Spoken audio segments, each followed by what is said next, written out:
What's up, everybody? Oh, this is on. It's on and popping, and I can't believe it. Right now, I'm at an undisclosed location. It's a location far, far away on the other side of the world where I will remain.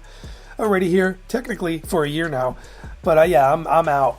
So this is great. So love being here. And anyway, you can follow me on Instagram. Hit me up. Whatever. I just you know where the Instagram is. It's right on the bottom of this page. But Fury versus Usyk, experts weigh in on the heavyweight clash. It's called Ring of Fire. Very clever. I find it hard to believe that wasn't used. Probably was. I'd have to look it up in the past. Well, it's a good one. Fury versus Usyk. You know, Johnny Cash, Ring of Fire. It's going down in the Ring of Fire. But yo, this is going down in Saudi Arabia. Isn't it a crazy world now where in boxing, where many years ago it was Las Vegas, Madison Square Garden, those were the big ones, and now it's like Saudis love. I'm happy because it's good for boxing. Love putting up the big money for the big fights, and it's making a lot more, it seems, entertaining fights more than we used to get them, because HBO, when it was just HBO and Showtime back in the day for the most part, outside of ESPN. But let's get into this, and I want to add my thoughts, but I want to look at what the experts are saying. As you know, if you follow this channel, I get a lot of predictions right. I can't be right all the time. My prediction streak for this year was upset, or actually for 2023, after so many right on the money, when finally one was wrong. Deontay Wilder lost to you know who he lost to. I'm sorry, I don't have any notes in front of me. But Wilder lost to Parker. Yeah. So let's talk about this. And I want to hear what these people have to say. I'll give credit to boxing24.com. This video is not sponsored. I'm not making any money from saying that website. Just want you to know that. Just a boxing fan here talking shop. Just talk about boxing right now. As you know, we're talking about this fight. So unbeaten Oleksandr Usyk is being counted as out as having a chance, of any chance, I'm making sure my mic's on, of holding a unified title against WBC champ Tyson Fury, holding his title that he had. He's got, you know, he beat Joshua. You know what's up with that, twice. So on February 17th, this is all going down. So Bradley, Paulie M, and Chris Algieri, and various people are weighing in. I'm going to just skim through this article. If you want to see the article, go check it out. I mentioned them. I'm not going to add the link because I don't know if YouTube's going to punish me for that, but I don't know, it's weird. Will have too much size and talent. They're saying, okay, right away, I know where this is going. I didn't read this yet. I'm reading it right now. So basically, they're saying the 35-year-old, he's not the washed-up fighter that he appeared to be in his last fight against Francis Ngannou last October, which confused myself and confused a lot of other boxing experts. I will put myself in the class of a boxing expert, and I'll tell you why. I've been watching boxing all my life. I literally won prizes for my prediction streaks. I have receipts on here. The one is, I guess, the furthest one I got, and it wasn't like A side, B side, like you know who you have a measurement who's going to win. You can go look at those videos. Just search through the channel. But it was like up-and-coming fighters, which is even harder to predict because you really don't know. You'll have two good fighters going at it. Sometimes you'll get a really bad fighter versus a decent up-and-coming. But I got 14 streak. I go on streaks, right? I've had some good streaks. So anyway, so it's easy to predict, they're saying, what Fury's game plan is for this fight and what it will be. I'm not gonna look. Let's play a game. What do you think? If you didn't read this yet, what is Fury gonna do? He's gonna lean on Usyk. We seen Lennox Lewis many years ago. Emmanuel Stewart, one of the greatest trainers ever, got a hold of Lennox Lewis. Before Emmanuel Stewart, I believe Pepe Carrera, a guy named Pepe Carrera, was training Lewis, and then he got knocked out. I think it was the guy Oliver McCall, one of those guys, and he got knocked out and he changed trainers. And let me tell you, Manny Stewart from Philadelphia, his nephew trains Fury right now, is going to do the same tactic. Lean, baby, lean, be a lean machine.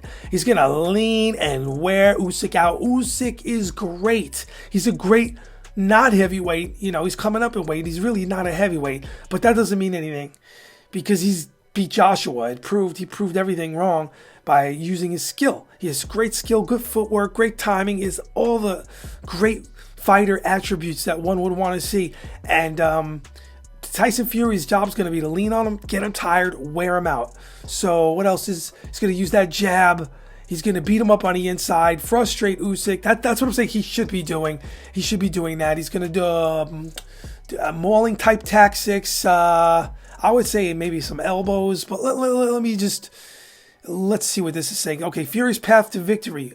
See? Maul, grab Usyk each time he throws, lean, wrestle, throw clubbing shots, rough housing tactics, of course. Rapid punches, elbows, going to frustrate him with all that, and low blows. Fury's favoritism fueled by doubts. The general consensus from those three experts that I read earlier is that Fury underperforms when he's expected to win, but rises to the occasion when he looks like 24-karat gold when he's doubted. Well, honestly, at this point, that may be right, but I'm thinking Fury's got so much going on in his life. He's so rich, so comfortable. You know, don't sleep on Usyk. I'm just saying, from what I'm reading here, they think this guy has got it in the bag. This is a Fury. I'm still shook off of that last fight. I'm still shook because when I say I didn't get many fights wrong last year, when I resurrected this channel, in my mind I'm like, wait, I got 2 wrong. I just thought to myself because I got Fury wrong, even though I know Fury edged the guy out, but it felt like I was wrong. So what does that say? It felt like Fury lost that fight because when you're a boxing fan of someone of Fury's stature, even when he looks that horrible against a novice fighter, that being Ngannou, who's an MMA fighter, you automatically feel like he lost because it wasn't supposed to go down like that. So you have such high expectations, and when he got knocked down, and it just looked really bad, and this might carry over into this fight, even though, let's say Fury didn't train, which I believe he didn't train much. He was overconfident. He thought he was going to have a good exhibition type fight, and it was going to be a really easy win, which I thought, which most people thought, which most boxing experts thought. So I think that this is going to be a really good fight. I'm going to break this fight down a few times, as long as this channel's up. A few times. I'm gonna get into it throughout the days and weeks. I'm going to talk about it because I find this fight very fascinating.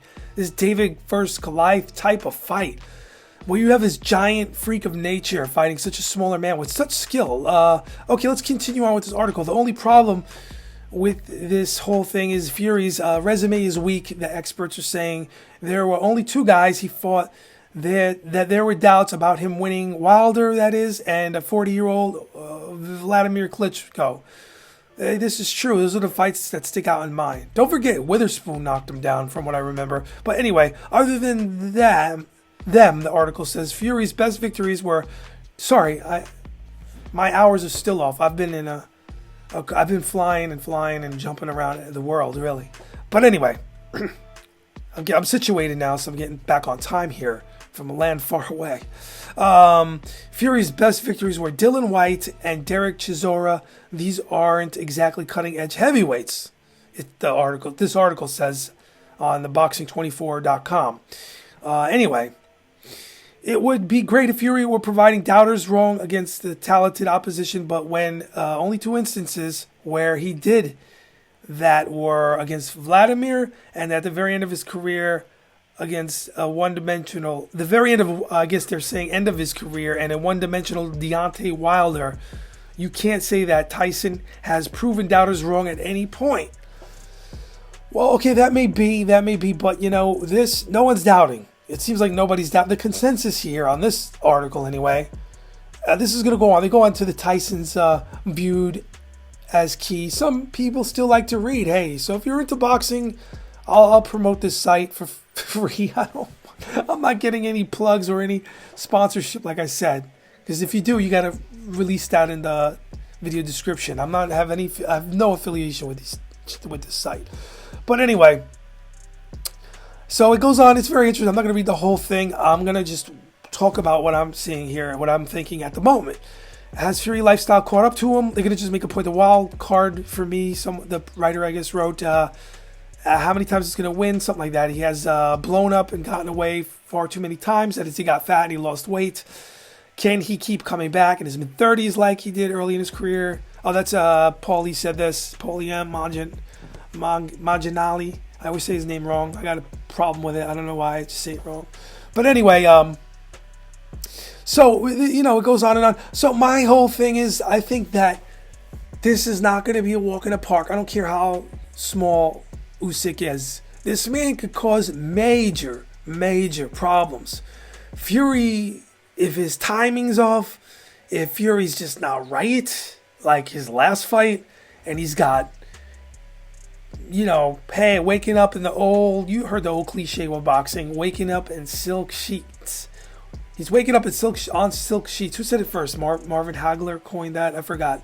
But anyway, if you know, he obviously is super rich, and he's probably just like, hey, I'm gonna just get this money at this point. I'm sure he doesn't want to lose because then he'll have a blemish on his record big time, and he doesn't want to go out like that. So he's still, I'm sure, quite competitive. But how competitive? When I say quite, how? There's a lot of unanswered questions here. It's going to be really interesting. Right now, on paper, you know I favor Fury.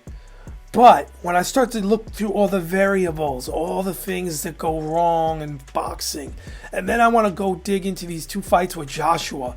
You know, Joshua, good B, in my opinion, B plus fighter. When you weigh Joshua against the greatest, the best in heavyweight at this time, Fury looked like he's a top dog when he's on.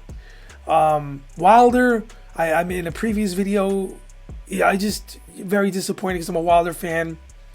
Some people say that, you know, if he comes back and against Joshua, you know, he's still, he has that puncher's chance, but we'll see.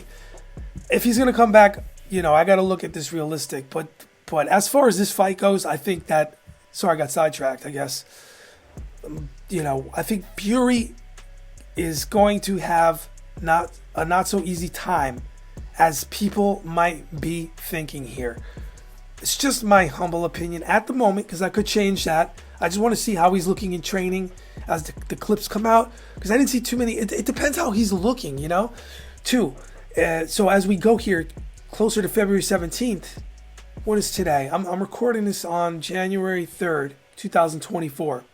So I'll probably have this out tomorrow, maybe later, a couple minutes. I don't know, today. I don't know. But I'm just thinking, Fury, he has so many gifts. Height, weight, clubbing shots, all that. He's going to use all those skilled, those veteran skills. And he's got a really good record, but Usyk is Usyk is something different. Usyk is just like one slippery guy. And it might be really weird, you know, for Fury to be punching down. We're going to see. And he's going to definitely try to grab him and hold him. But I'll tell you what, one thing for sure, from what I know of boxing, and I can guarantee, if Fury comes in there in the shape he came in, and in the mental state he came in his last fight, he's going to lose, baby. Ain't going to be no big night like for Fury, and a lot of these experts, they're going to get it wrong, and it's going to be a major upset. Because I can't see Usyk, I can see the line dropping, depending on the weight and stuff like that, the betting lines. We're going to see when they weigh in and everything, but going up to the fight. But like I said, I want to see the clips. I want to see how Fury's looking. I want to see what type of shape he's in. Usyk, I just want to really Google real quick Usyk's age. I think he's 32-ish. I don't know. Let's see. Sorry, real quick. You see my face light up because Google. It's totally mine. I have the lights on Google. Usyk age. Wow, he's 36. Oh, that changes things. If he was a lot younger. But anyway, this is going to be really cool to see. I'm pumped up for this. I can't wait. Hopefully we get a good fight. I'll make more videos on this and just kind of break it down and let it marinate here that this is going to take place, and go and research and watch some Usyk fights. And I just want to give an update. Larry Merchant, I was happy. Why was I going to say proud? I don't know. I was happy to see that he got back on and he's okay. He's out of the hospital, looking good. Well, he's 92 years old, and I see on YouTube a channel, they interviewed him, they found him somewhere, and I saw Larry Merchant talking about, hey, he was known for those great quotes, and he gave a quote, hey, it ain't over until they count to 10. And with that being said, Larry Merchant, keep on going. He's 92 years old, but you could see in that interview. I'm trying to look at the channel, Little Giant Boxing. Shout out to them. I'm no affiliation, but they did an interview recently, and one day ago lets me know Larry Merchant's okay. And if you look in that interview and you get past, it might be quite shocking for some boxing fans who remember Larry when he was younger on HBO. But if you look at his eyes, you look in those eyes, Larry Merchant's eyes. His eyes say everything. The eyes are young, they're dancing. He's full of life. It's the eyes. And he's going to be around hopefully for a very long time. And Larry Merchant was one of the greatest commentators in the boxing business, besides Jim Lampley, to grace the microphone over at HBO. For me, growing up watching was an amazing thing. Jaw dropped on the floor, always all the memories.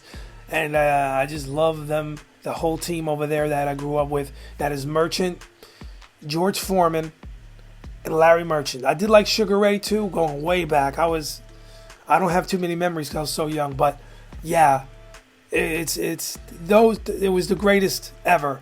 Just, and why Jim Lampley's not on the mic today? Saudi Arabia, all that money, they need to pay this man to get on the mic. He's great. He's like, if they were going to give an Academy Award, they would give it to Jim Lampley for boxing commentary. I mean, that guy is, his golden pipes and the energy he gives off during the fight is just next level. It's not, in my opinion, nothing compares to that. And Larry Merchant was like on the side of that and would give great quotes right off the head. He would come up with great analogies and just, it was such the charisma that these guys had together.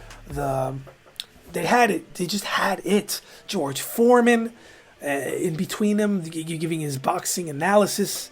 Emanuel Stewart was great as well. But I'm going back to the core, like, of the heyday when it was really building. But, yeah, Emanuel Stewart was really great. Manny Stewart, too. Definitely. And George Foreman was always great. It was just crazy, the whole thing. So I'm glad to see he's back. Anyway, with that, don't get counted out, Larry, anytime soon. We want to see you around for a long time coming. As far as you can go. He was born it says February 11th, 1931. And yeah, it's 2024 now. Isn't that something? And he's still talking boxing in that YouTube video. You can go check that out. Look for it. Little Giant Boxing, it's called. Anyway, I'm out. Till the next one.